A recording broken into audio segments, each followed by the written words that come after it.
I haven't posted on this YouTube in about 2 years now, so I think we might need a little reintroduction and an update with what's happening in our life. So I now have 3 beautiful boys, Lewis, Tommy and our new baby Harry. In May 2025 I was diagnosed with cancer. So that's meant me and Lee have both had to take a lot of time off work. We're currently at about 4 months off work. So we set up a TikTok just to kind of document what we were doing, get some exposure for the kind of cancer that I had, and hopefully eventually make an income. Then my page got to that point, which was amazing. So then we set Lee a TikTok account up, and that is now monetized as well. And we thought, you know what, we don't really have enough time on these apps to go into detail about what we're doing and the things, but how you can spot cancer, how the treatment goes and all this stuff. So we thought, why not try some longer form content? And we are back on YouTube. So it's not all going to be doom and gloom. It's not just going to be, well, I'm going to hope there's no sad posts at all. You know, if you watch my videos on TikTok, you'll see I've always got a bit of a positive spin on everything. So there's going to be a lot of that on here. And hopefully once the treatment's all done, we'll be going on trips and things like that and show you where we're going, what we're doing with the boys. We live a bit of a different life to most, you know. We want our boys home all the time. We don't want them at school. We want to take them out climbing trees and having wrestling matches and all sorts. So hopefully there's quite a bit of interest for people to watch it. So I'm going to start off by saying, how did I find out I had cancer? Because that's the first question everyone asks us. And truthfully, I didn't even know I had cancer. You know, it was a very big shock. So in February 2025, we were in Disney actually with the kids, my mum and dad, and they had a mirror in the bathroom. I was brushing my teeth and I just went, what's that? I had this tiny like lump. It was like a circle on my tongue. I went, hey, what's that? And you know, I showed everyone and they were like, that's weird. You should ring the dentist when you get back. So I rang the dentist and they got us in pretty quickly. When we got back, I showed him and he went, do you know what? So I should have probably mentioned I was pregnant at the time. So I was second trimester-ish in pregnancy. I don't know how far along, but it was about the second trimester. And he said, you know what, you get so many hormones when you're pregnant, you can get lumps and bumps all over your body of pregnancy hormones. So he said, I'll take a photo of it, I'll send it off to the hospital, just show them, make sure they are okay with us saying it's probably hormonal, and then move on, nothing to worry about. So, you know, I came out feeling really reassured and happy.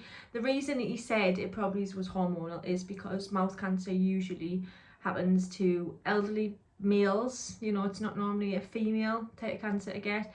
It's typically males, elderly, people who have smoked and drank a lot, or people who have the HPV virus. I nearly said vaccine there, virus. Yeah, which I fit none of those criteria. I am not a male, I am not elderly, not yet anyway. Didn't have the virus, didn't smoke, didn't drink, blah blah blah. Ticked all the boxes for a perfect patient, really. So off he sent us, and then I got a letter in the post saying your appointment for Sunderland Hospital is booked, but we have a very long waiting list, so you could be waiting a while to get the actual official date. So anyway, 2 weeks later, my mouth started hurting, and it was like when I was eating, it was uncomfortable, it was painful. And I rang the hospital. I said, look, I'm just wondering, like, what's the rough waiting time for this appointment, because I'm aware I'm getting more and more pregnant. I don't want to be having loads of appointments like late in my pregnancy when I'm getting prepared to give birth. So they said, okay, well, we'll have a look. All right, the wait time is 39 weeks. So I said, Christ, okay, well, I'll have probably a 1-year-old by then. So anyway, never thought much of it for about a week, and the pain was getting worse. And my mum said, do you know, you can actually request an urgent appointment, which they have to give an appointment within 2 weeks. So I didn't know that. So I rang the dentist and said, look, can you upgrade my referral to urgent rather than just a standard referral? I don't know if you need to hit certain criteria for this or whether you can just request it and they have to do it. But I asked, and at first they were a bit like, but why he's put standard referral? And I said, well, because now I'm in pain with it, whereas I wasn't when I went for the appointment. It didn't hurt when I had the appointment. So now something's changed, essentially. I said, yep, okay, that's fine, we'll refer you for an urgent appointment. I got the appointment 2 weeks later, and I went and just had a local anaesthetic. Not one where you knocked out, they just numbed my tongue. I had loads of injections in my tongue, it was horrible. And then they removed the lump. It was like 10-15 minute procedure, and the doctor said, you know, looks fine, I've got no worries with it, looks like a hormonal lump, doesn't look dangerous or anything like that. I was like, okay, right, see you later, I can eat crisps again. So went home, thought, oh, what I do remember he said, I'll send you your results in the post because it's nothing to worry about, you don't need a follow-up appointment. So I was like, okay, great. Anyway, just over a week later, I had a text saying, please come to Sunderland Hospital for your appointment tomorrow. And I was like, that's a bit last minute. And I wasn't meant to have one. So I rang and I said, oh, I've got an appointment for tomorrow. They said they weren't going to do a follow-up appointment. Like, can you check what it was for? Obviously, receptionist, she was very good at her job. She went, I don't know what it's for, but yeah, it's right. Can you come in tomorrow? And I was like, okay. So, you know, in the back of your mind, you do go, oh, God, maybe it came back something bad. But also, I had no reason to believe it would come back something bad. Like, not one person had gone, there's a small possibility. They'd all gone, no. I'd seen 3 doctors and a dentist by this point. Not one of them had said there's a 1% chance. So I was still like, you know, maybe it's because I'm pregnant. They want to check up on how my tongue's recovering. They want to make sure I can eat, blah, blah, blah. So we sat in the waiting room. And there's like signs for cancer everywhere, you know, and we were like making jokes. We were going like, God, they're going to tell us some bad news here, aren't they? And like we were laughing, saying, God, imagine. Anyway, we walked in the room. There was 10 people stood in this tiny little box room around the bed, and we just looked at each other and we were like, what on earth? There was midwives, there was consultant midwives, there was surgeons, there was Macmillan nurses. Obviously I didn't know who any of these were at the time, I just knew there was a lot of people. And my initial thought was, this is either something really bad or there's a lot of students in this room right now. So we sat down and the doctor said, do you know why we've called you in today? And I was like, well, no, but I'm going to assume it's not very good. And he went, yes, unfortunately, so we thought your lump was hormonal. It wasn't, it came back as cancer. And, you know, we were just sitting there like, what? And he was like, I know, it's unbelievable. You don't smoke, you don't drink, you know, any of these things on our list. We don't know how it's happened. It's just one of those really unlucky things. And he was like, so from here on, this is what we're going to do next. And it's like, they just throw everything at you. They're like, right, so you now need to go and sit with your cancer nurse. You're going to introduce you. Like, a minute ago, I didn't have cancer. 30 seconds later, I've got a cancer nurse. And bless her, she was the best woman ever. They must be trained so much for this job because she knew every single thing about me. She knew my kids, how old they were, she knew the names. And when you think about how many patients they must have to remember that kind of information is amazing. But it made such a difference as well for her to be so invested in my life and my story for this appointment. It was just, it added a very big caring touch to it all. So yeah, she took us off into her room. Lee nearly fainted. Actually had to put Lee on the hospital bed because he was, I mean, we laugh about it, and I was laughing about it on the day, but like, obviously he was in shock. He's like, bloody hell, the mother of my child has been told she's got cancer and she's pregnant with our child as well. He was really, really shocked up. I was just kind of like, shit, I wasn't expecting this, but what we're going to do? He was like, oh my God, this is crazy. So yeah, he was lay on the bed, the cancer nurse is like explaining everything, and then she goes, so I know you haven't had much time to think, but we need to think about how you're going to tell the kids. And I just laughed and I went, I'm not telling the kids. And she went, I don't think that's a good idea, Holly. She went, I can't tell you what to do. She went, but you know, in this kind of situation, whatever kids don't get told, they fill in the blanks. So say for example, you might just say, oh, I'm a bit poorly. If they hear from someone else, oh, Holly's got cancer, they might initially go to the worst and just go, well, I've heard of someone who had that before, and they, so then mum, is that gonna happen to you? So that was the part where it sunk in a lot for me, thinking, oh my God, I'm gonna have to sit my children down and tell them this. That was definitely the hardest part of the whole appointment. and probably is the hardest part in the whole of this crazy scenario we've been in.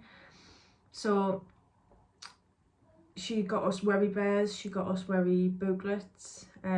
She explained good ways to, you know, tell the boys, mainly Lewis because he's 7 at the minute. Tommy's 4 and Tommy's just very free spirit. He's kind of like, Mum, I don't know what you're talking about, which is a good thing, as Lewis is very emotional and understands it all, and so it's a lot harder for him and for us to tell him as well. So anyway, we had that part of the appointment. I mean, I assumed it'd only be half an hour. My dad had the kids and I was like, yeah, I'll be back in like an hour by the time I drive there and back, have the appointment. So I text him and say, Dad, I'm not making it back, you need to have the kids for the rest of the day, which he was obviously fine about, but he'd been worried when I texted him that. So then he got my mum out of work to tell her to come home. So then after that, we had to go to see another person who sat us down and said, look, like, you're going to have surgery next week, we're going to remove it, you're going to lose half of your tongue, this is going to be the side effects, all that stuff. So it was called a partial glossectomy. So they took 3 centimetres of this side of my tongue, and it was pretty easy procedure, I'm not gonna lie. I mean, I was asleep through all of it, but it wasn't very long, didn't take very long. I was out of hospital in about 2 days. I had to have a feeding tube in, but I didn't actually need to use it, which was amazing, because they did say like once you start using the tube you might take a while to get off it. Didn't like the feeling of that though. That was like the worst part of all of it. I mean, it wasn't bad, it was just the thought of it and the feel, just like slimy in your nose. But yeah, so it was kind of all systems go from that point. An hour ago I didn't have cancer, and an hour later I've got a cancer nurse. I've got all these pitying faces looking at us. I've got an operation next week. Oh, and so then the midwife was like, right, you need to start blood thinners immediately, because if you have cancer you are more likely to have a blood clot, but if you are pregnant you are also more likely to have a blood clot, so now you are 2 times more likely to have a blood clot. So we had to go immediately round to the maternity ward, get given a box full of blood thinners and shown how to use them. Then I think after that we were allowed to go home. Came back a few days later and they went over everything again. They do that a lot when they give you bad news. They kind of give you 2 of the same appointments with a few days apart to give you time to go home and process it all and then come back and ask questions, and they like to make sure you've understood everything, which is amazing, really, it's brilliant.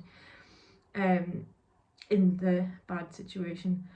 So then they said the next part of this is to do a neck dissection, which is what you can see here, to remove lymph nodes. So at the time they said, you know, we can't see any signs if you're having cancer in your lymph nodes. I had a few scans, nothing showed up. They said, but we always recommend a neck dissection on patients who have mouth cancer, because 30% of people will have a spread to the lymph nodes and not actually know they've had one.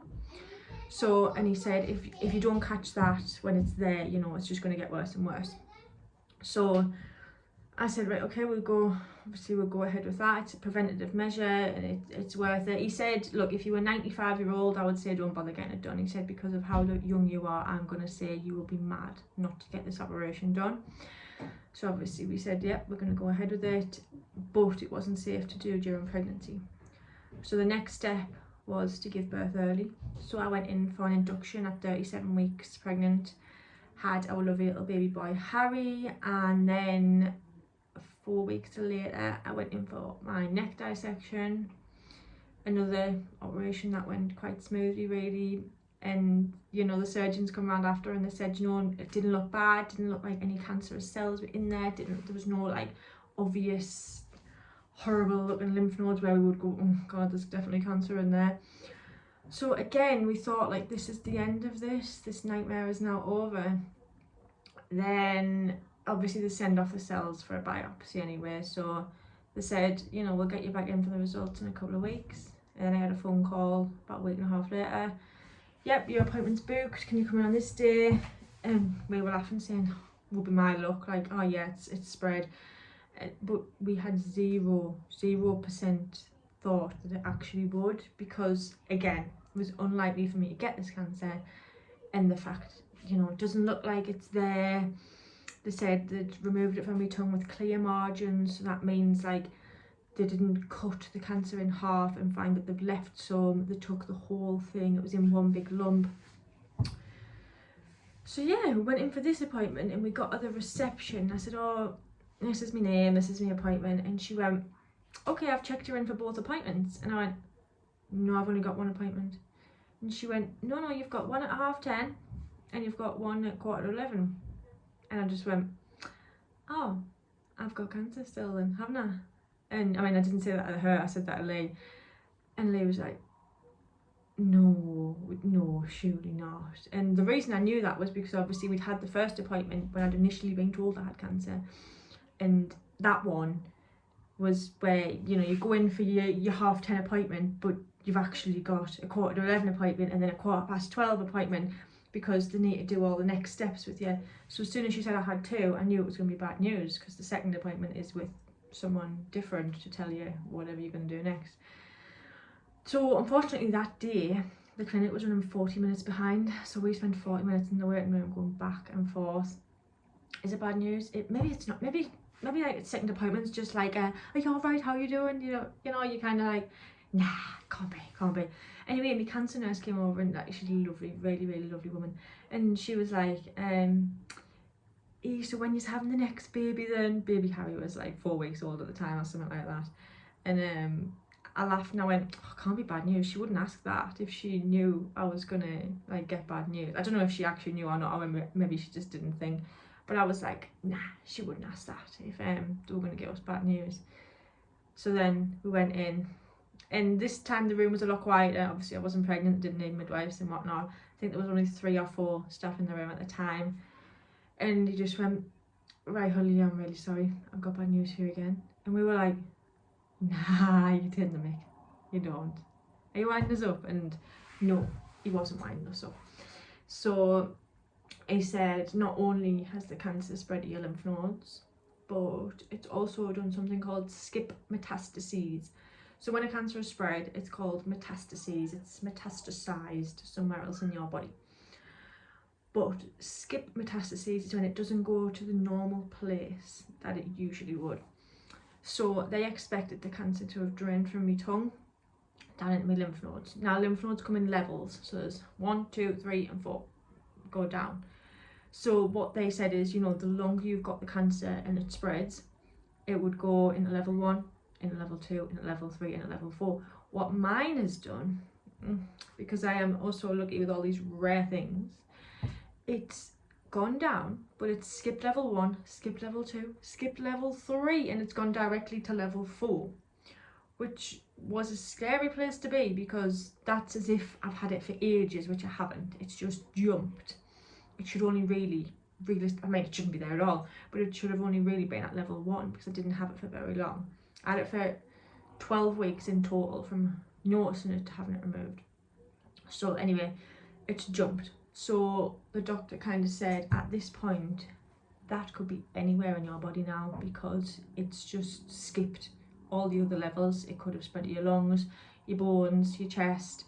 So we were sitting there like, not only have we got more bad news, unexpected bad news again, but also we're like, now potentially I have cancer elsewhere in my body, which was just a crazy thought.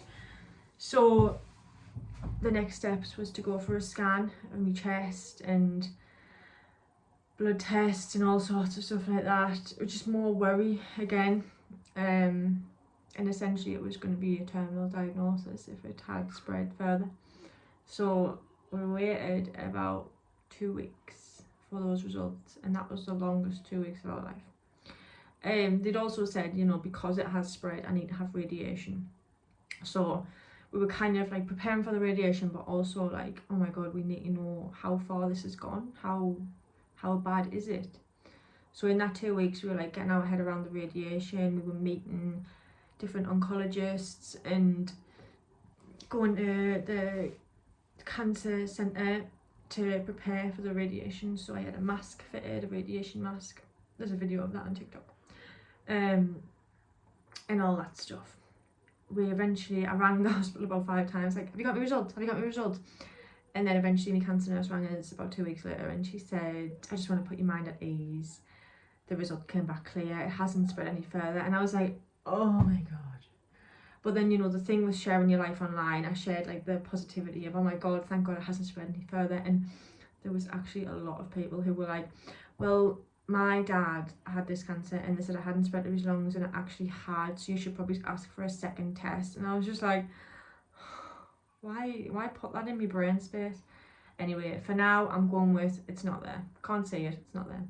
So the point we're at right now, I've waffled on for quite a bit here. I hope you're still following through with this. The point we're at right now is I started radiation this morning. This is day 1 of 30. So I have to go 5 days a week for the next 6 weeks.